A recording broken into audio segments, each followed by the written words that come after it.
we're going to be all right. We just, this first initial reaction, everybody freaks out, and the moving vans there's 100 moving vans rolling to Tuscaloosa right now. So. See, I don't know if you guys are going to be all right. I think y'all might be all right, but you're like just all right. I think Alabama might just be all right. I don't know. Like 8-4?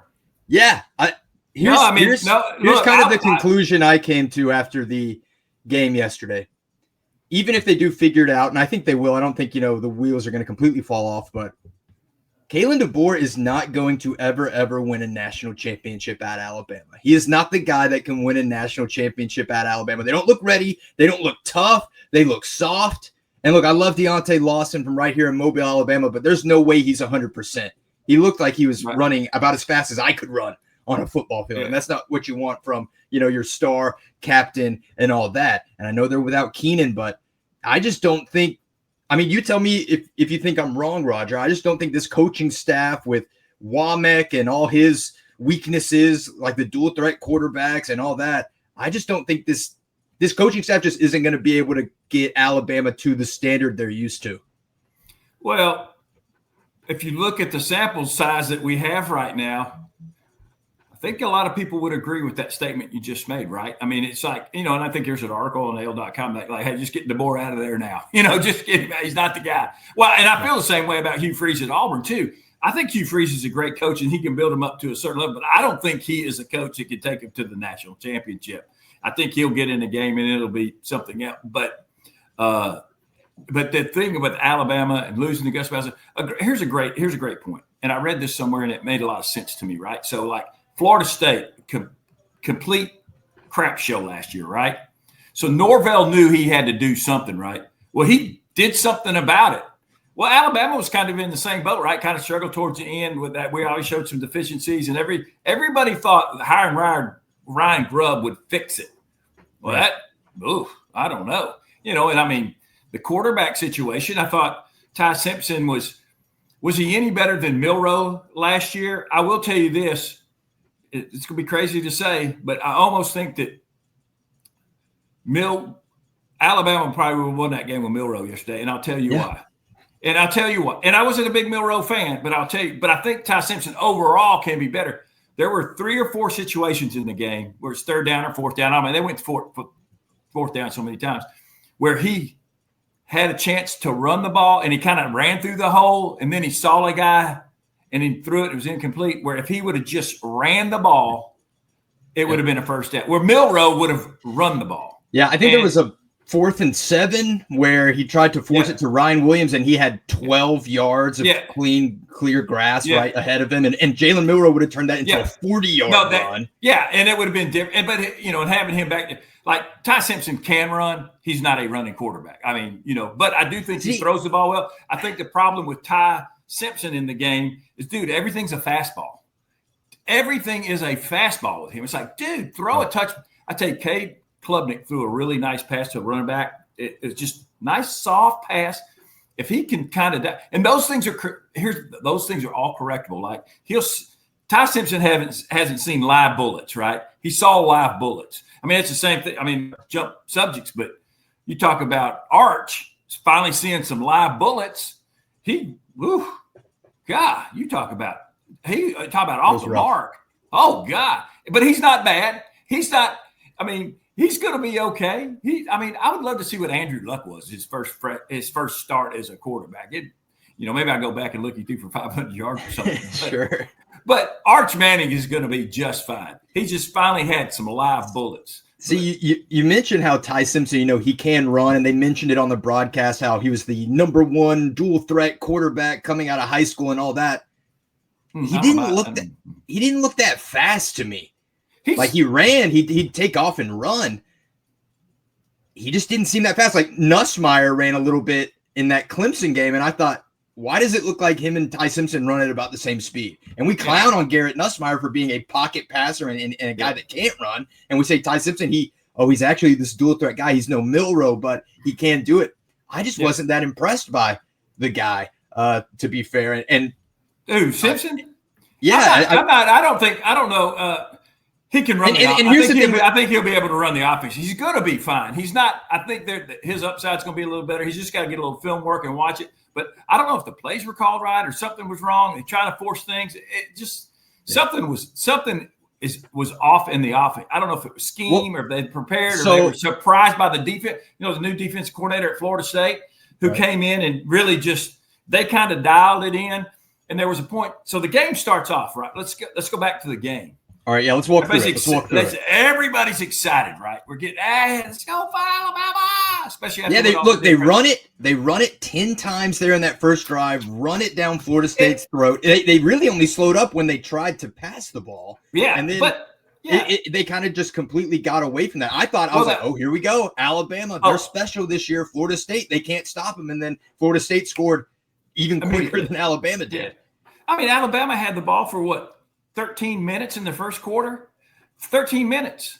So, I mean, that's a long time. They had 8-minute and 50-minute drive, right? Went right down the field, and everybody's feeling good. Well, Florida State, and they got a break because there was a penalty, remember? On like a third down, or pass interference or something. They got a penalty that kind of extended the drive, and then they went ahead and scored. We get the ball, we go back down, and of course, we attempt a 53-yard field goal that went 52 yards. I mean, it was straight down the middle. It just fell short. So, so that could have been different. And then I think Florida State scores again, and they go ahead, right? I think that's how that happened. And they scored another touchdown, and they were ahead. And it's just after that, it was like they made the adjustments. They figured it out. And then as the game wore on, it just looked like the worst thing that any Alabama fan would think is, are we soft? Are we pushovers? What's wrong with something's wrong. But there was a point in time about towards the end of the third quarter where the defense, they must have got to chew it out. They played tough and they fought and they were smacking them and getting them down on the first hit.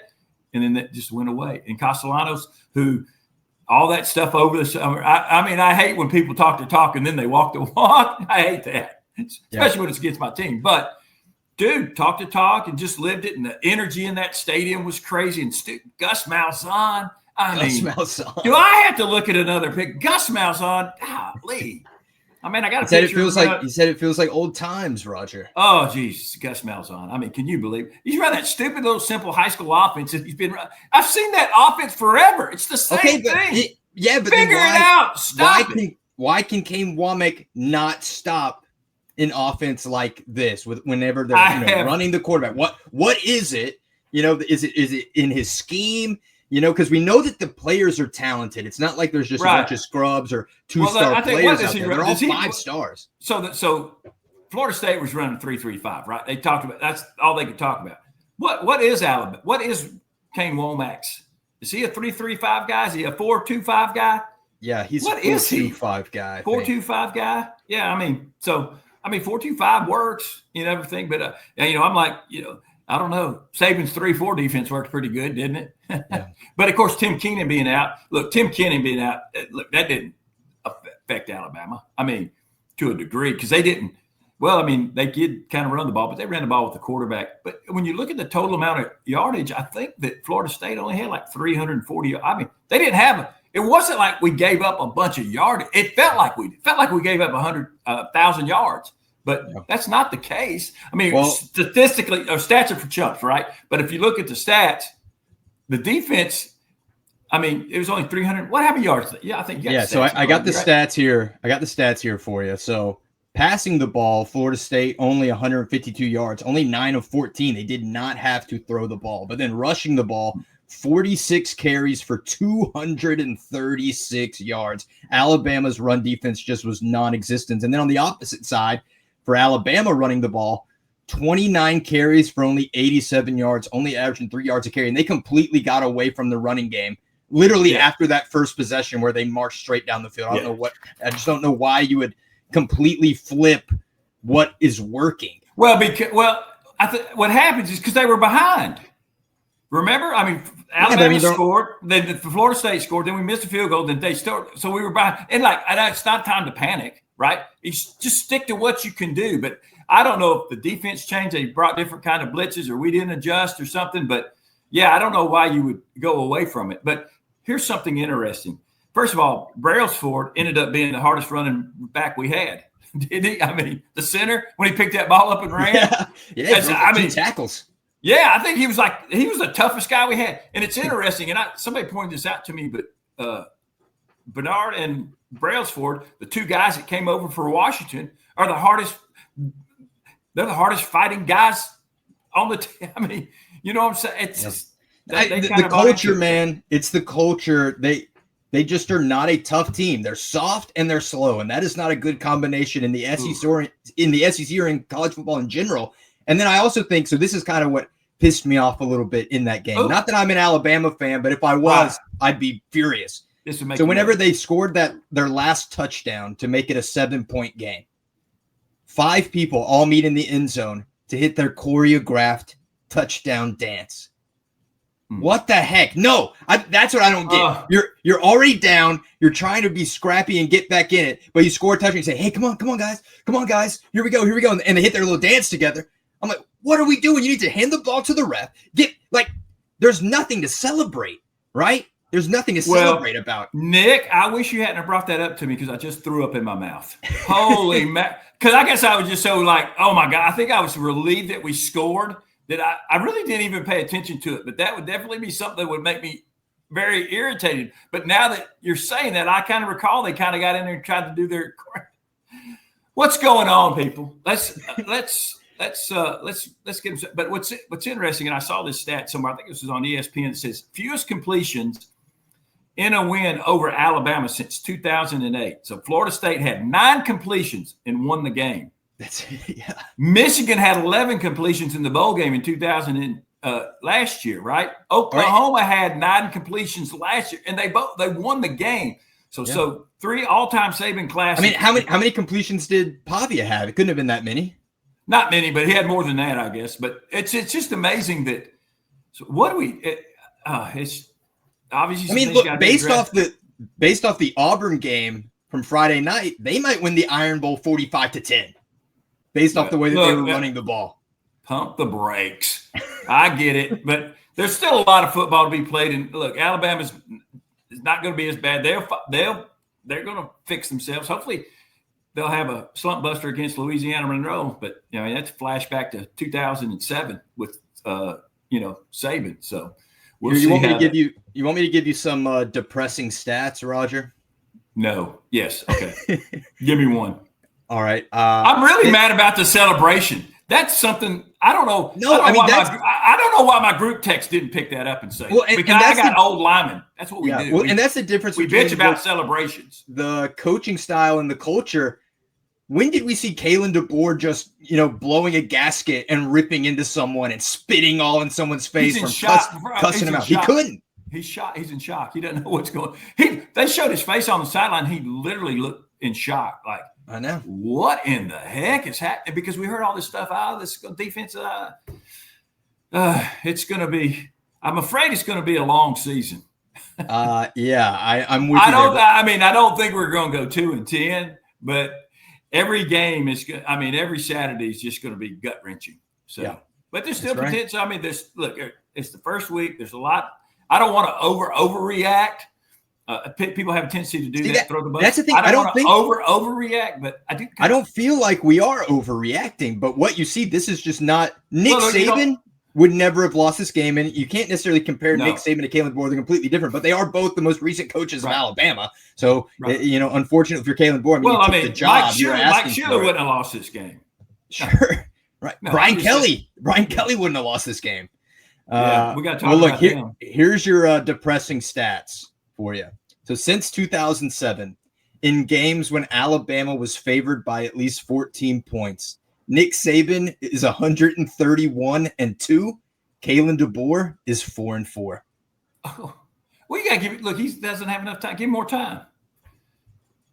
Give him more time. He's going to win 130 straight. Yeah, come on. You got to give him some time. What are you talking about? Give me. Well, hey, you know what the stats? Hey, what's that guy behind you doing? Oh, you mean this guy? Yeah, that guy. That's how a lot of Alabama fans are feeling. The meme of the week. Yeah. Well, you know what Kalen DeBoer's buyout is if Alabama $70 million. Run. Yeah. Look, Alabama doesn't have that kind of. I'm just telling you, Alabama does not have that kind of money. But it's going to be. hopefully they'll get it right. But I can just tell you, with all the group texts and everything I'm getting with people, that they'll discuss it. With Louisiana Monroe this week, let's make the adjustments. Let's figure it out. Because, I mean, Caden Proctor's a big guy. And sometimes the offensive line, I mean, the first drive totally. And I think somebody made a reference to it in the post game. It was like, we kind of lapsed a little, or we thought it was going to be this easy. Of course, it wasn't easy. It was a lot of plays. 16-play drive for 8 minutes. But, man, I like that grinding it out. But, yeah, they just kind of went away from it, I think, when they got behind. But, hey, kudos to Norvell. Kudos to Castellanos for just, talking the talk and walking the walk, and he's energetic. And that Florida State offensive line, who's all new guys, like Micah Pettis, the tackle, he's from Alabama, went to Mississippi, went to Ole Miss, started at Ole Miss. The center was at Alabama. So, he was at Alabama before he went to Wake Forest, and now he's at Florida State. And Rondell Williams, on the critical fourth down, just what's his name? Rondell Williams? What's the running back? If it was at Alabama, it's at Florida State. That fourth down. Let's see. Rondell. I can't. It's Roydell. Roydell Williams. What's his last name? Williams? Yeah. Mm-hmm. Yeah. Roydell. No, that's another thing. Like on 4th and 1, you would always feel like Alabama would always have the advantage. It's 4th and 1. You don't go against Alabama on 4th and 1. You might as well punt it or pull out something tricky where you're throwing it. Like you can't just run it up the gut. Nowadays, you definitely can. Yeah. But he just lowered his shoulder and just ran over. I think Dante Lawson's who he ran over, I think. Deontay Lawson, that pass that went to the running back on whatever touchdown that was, I think it was like a wheel type route. Deontay Lawson was lost. He has to be moving at about 40% speed. He's not running quick. He's not hitting hard. He felt like a delayed reaction every time. Part of that is too mentally when you come from an injury and you got to get ready to go play a game. Sometimes that you kind of got to get over. You got to play and like, okay, I survived that. That's okay. I think my knee's okay. I'm good. I can go. So I think that's part of that, the processing of having an injury and coming back. I think that might be part of it. But all right, man, you want to put this one to bed? Let's move on. Can we just? Sure. Hey, I just want to say, if you're an Atlanta Falcons fan and Michael Penix Jr. is your quarterback, you might be feeling really good because that might have been the only reason Kalen DeBoer ever went to a national championship game. Well, they had a good team. The guys bought in. Well, I mean, who knows? I mean,